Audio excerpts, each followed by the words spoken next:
Suruhanjaya Cobalt dan Pembentukan Malaysia. Assalamualaikum warahmatullahi wabarakatuh. Saya akan menerangkan tentang Suruhanjaya Cobalt. Suruhanjaya ini telah dianggotai oleh Lord Cobalt, David Watterson dan Anthony Abbott. Ada juga rakyat tempatan yang menganggotainya, iaitu Wong Pony dan Tan Sri Ghazali Shafie.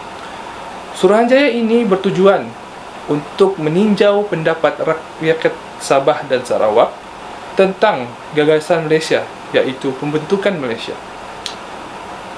Suruhanjaya ini telah dibuat pada bulan Februari hingga April 1962. Hasil daripada tinjauan Suruhanjaya ini, 1/3 daripada rakyat Sabah dan Sarawak menyokong gagasan Malaysia tanpa syarat. 1/3 daripadanya menyokong dengan syarat kepentingan mereka harus dilindungi. 1/3-nya lagi menyokong selepas benar mencapai kemerdekaan. Cadangan Suruhanjaya Cobalt antaranya ialah jaminan hak kaum Bumiputera Sabah dan Sarawak, bahasa Melayu sebagai bahasa ibunda, dan Sabah dan Sarawak diberi kekuasaan untuk menentukan dasar imigrasinya. Pembentukan Malaysia. Malaysia ditubuhkan pada tanggal 16 September 1963.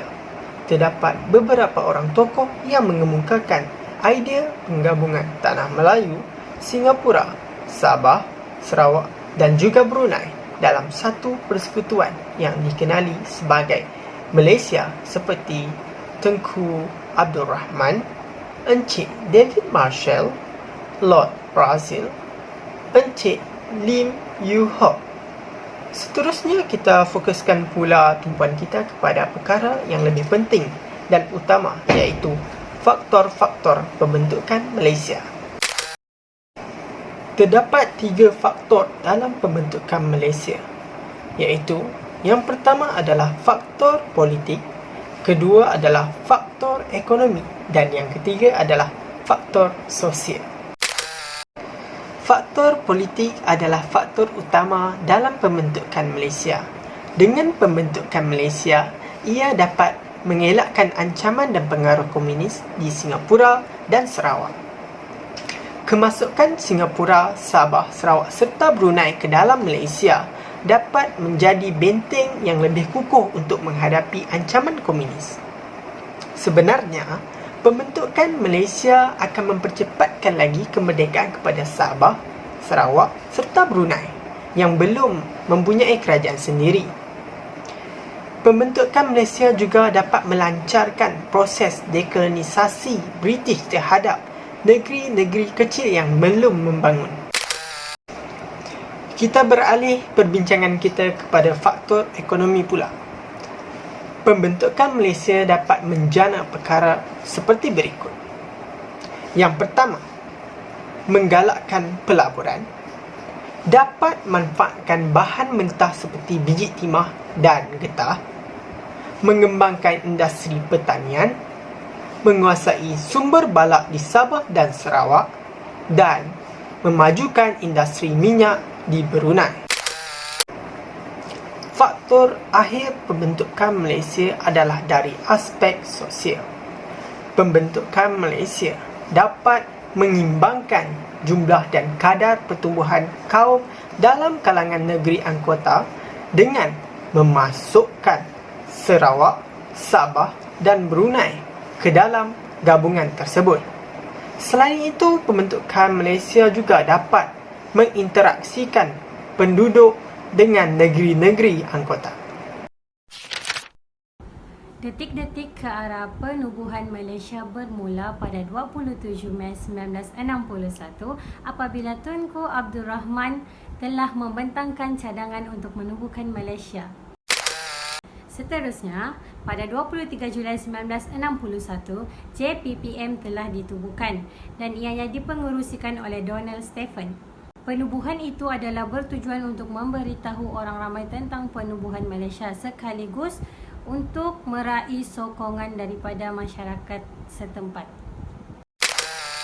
Pada 16 Januari 1962, Suruhanjaya Cobalt telah ditubuhkan. Ianya bertujuan untuk meninjau pandangan penduduk Sabah dan Sarawak mengenai Malaysia. Suruhanjaya ini telah menjalankan tugas daripada 19 Februari sehingga 18 April 1962. Pada 21 Jun 1962, Kerajaan Persekutuan Tanah Melayu dan Kerajaan British telah menerima laporan daripada Suruhanjaya Cobalt. Pada Ogos 1962, jawatan kuasa antara kerajaan pula telah ditubuhkan.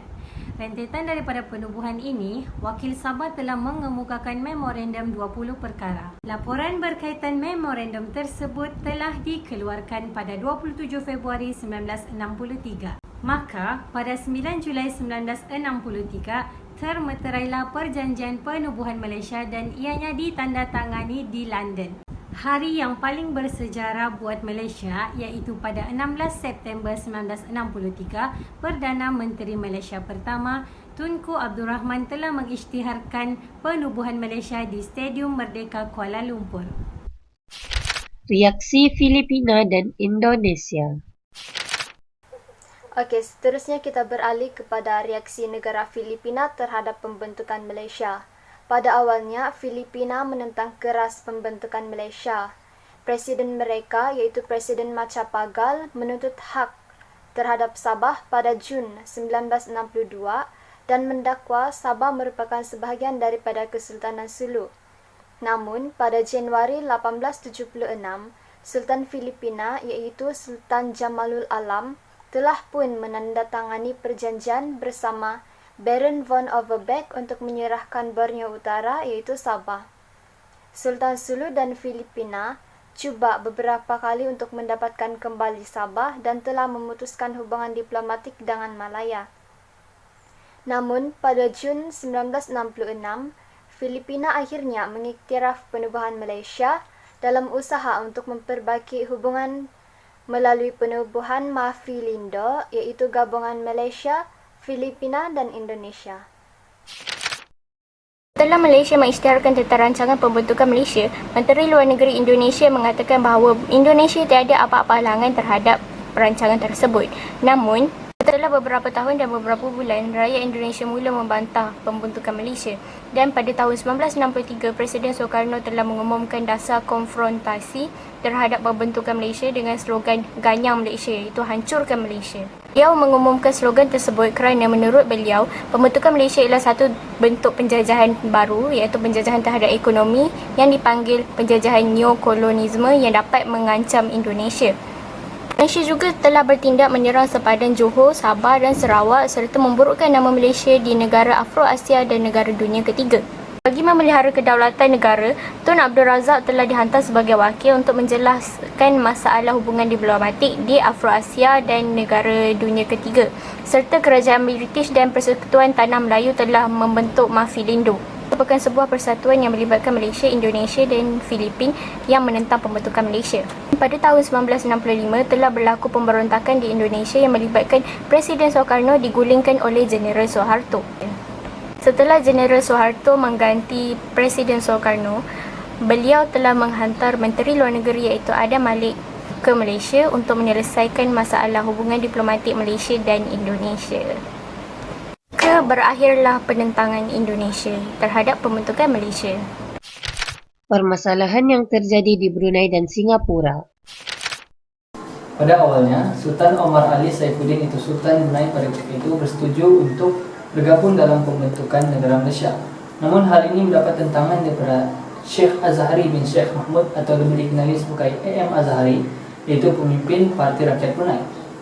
Beliau bercita-cita ingin menubuhkan NKKU iaitu Negeri Kesatuan Kalimantan Utara di bawah pimpinan beliau. Namun cadangan ini ditolak mentah-mentah oleh Sultan Omar Ali Saifuddin. Perbezaan pendapat antara dua pemimpin ini akhirnya mencetuskan pemberontakan pada 8 Disember dan dipatahkan sendiri oleh Sultan Omar Ali Saifuddin. Akhir sekali, perundingan rasmi antara dua pihak telah dibuat antara negara Brunei dan Tanah Melayu. Namun, akhirnya tidak mendapat kata sepakat.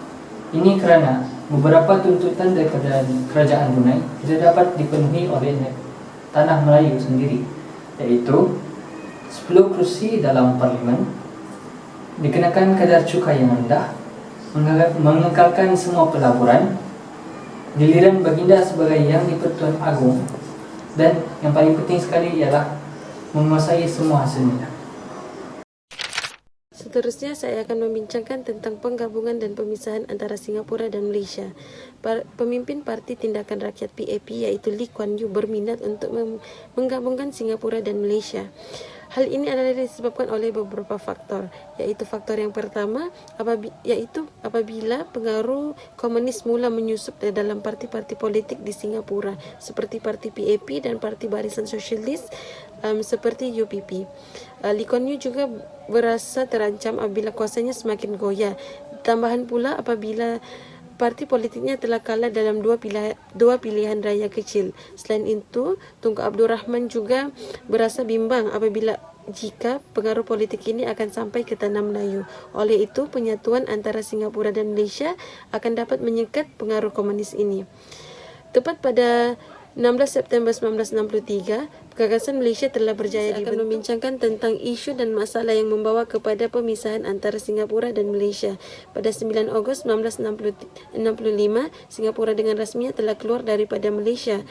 Hal ini disebabkan oleh beberapa faktor, iaitu faktor yang pertama adalah faktor perlembagaan, iaitu isu ekonomi dan keuangan yang melibatkan penyelarasan percukaian dan perindustrian. Gagasan Malaysia dibentuk untuk memperkukuhkan ekonomi negara anggota. Namun, setelah gagasan Malaysia dibentuk, tidak banyak pencapaian dari segi ekonomi yang dapat dicapai. Faktor yang kedua adalah persaingan politik antara PAP dan MCA. PAP berhasrat untuk menggantikan MCA sebagai parti politik orang Cina. PAP mempengaruhi orang Cina bahawa MCA tidak mampu untuk membangunkan dan memajukan orang Cina. Tindakan PAP ini mendapat reaksi oleh Tunku Abdul Rahman, di mana Tunku Abdul Rahman menyifatkan bahawa PAP adalah sebuah parti perkauman yang tidak diperlukan. Dan faktor yang terakhir pula adalah faktor permasalahan kaum. Lee Kuan Yew dan partinya PAP telah melancarkan konsep Malaysian Malaysia yang telah mengetepikan institusi beraja dan mencabar hak istimewa orang Melayu. Lee Kuan Yew juga berhasrat untuk menubuhkan sebuah parti politik yang berasaskan perkauman, yang memperjuangkan persamaan hak orang Melayu. Telah banyak cara yang dilakukan oleh Tunku Abdul Rahman untuk meredakan keadaan ini, namun tidak berjaya. Disebabkan faktor-faktor inilah mengapa terjadinya perpisahan antara Singapura dan Malaysia. Sebagai kesimpulan, pembentukan Malaysia merupakan sesuatu yang agak mustahil, lebih-lebih lagi apabila melihat reaksi daripada luar dan dalam negeri. Contohnya, reaksi penentangan daripada Indonesia dan juga Filipina. Namun, menerusi diplomasi, masalah-masalah ini dapat diatasi. Pembentukan Malaysia telah berjaya menggabungkan Persekutuan Tanah Melayu dengan negeri-negeri jiran seperti Singapura, Brunei, Sabah dan Sarawak. Terdapat banyak langkah-langkah yang diambil untuk merealisasikan pembentukan Malaysia. Salah satunya adalah dengan menubuhkan Suruhanjaya Cobalt. Akhirnya, pada 16 September 1963, pembentukan Malaysia telah berjaya diisytiharkan. Bagi perkongsian budaya pula, kami ingin mengongsikan tentang pakaian tradisional suku kaum Dusun Tindal. Pakaian tradisi suku kaum Dusun kaya dengan keunikannya. Ini adalah kerana ianya berlainan dengan satu tempat dengan tempat yang lain. Setiap etnik dalam kaum dusun ini mempunyai perbezaan dari segi pakaian tradisinya. Contohnya, pakaian tradisi bagi etnik Dusun Tindal Kota Belud adalah berlainan dengan pakaian tradisi etnik Kadazan Dusun di Penampang. Pakaian tradisional ini selalunya dipakai pada musim perayaan pesta menuai atau lebih dikenali sebagai pesta keamatan. Pengantin yang berasal dari suku kaum dusun juga akan mengenakan pakaian tradisi ini semasa persandingan mereka. Selain itu, pakaian tradisi etnik masing-masing akan diperagakan oleh gadis dari suku kaum ini semasa pertandingan untuk ngadau sempena pesta keamatan diadakan. Pakaian tradisi Dusun Tindal dikenali sebagai sinipak, yaitu blus berlengan panjang yang berwarna hitam yang turut dipadankan dengan gondop, yaitu sarung paras lutut. Pakaian ini dihiasi dengan pelbagai hiasan yang cantik dan unik. Contohnya, rendah bercorak dijahit pada lengan blouse, manakala lengan blouse pula dibelah sehingga ke paras siku, lalu belahan tersebut dijahit dengan pelbagai corak kain yang berendah. Kain hitam berlapis-lapis dengan rendah kuning keemasan yang disebut sebagai sunduk dosinulatan pula akan disandang di tangan sebelah kanan. Baju tersebut juga dilengkapi dengan 2 pasang selendang merah. Sinipak ini juga turut dipakai bersama barang kemas tertentu, contohnya manik-manik antik, tali pinggang yang lebar, sini pogot, yaitu 4 gelang sini pogot yang diperbuat daripada wang shilling dolar perak, gelang perak ataupun saring perak, anting-anting perak, dan juga beg kecil berwarna perak beserta rantai yang dipakai sebagai rantai leher.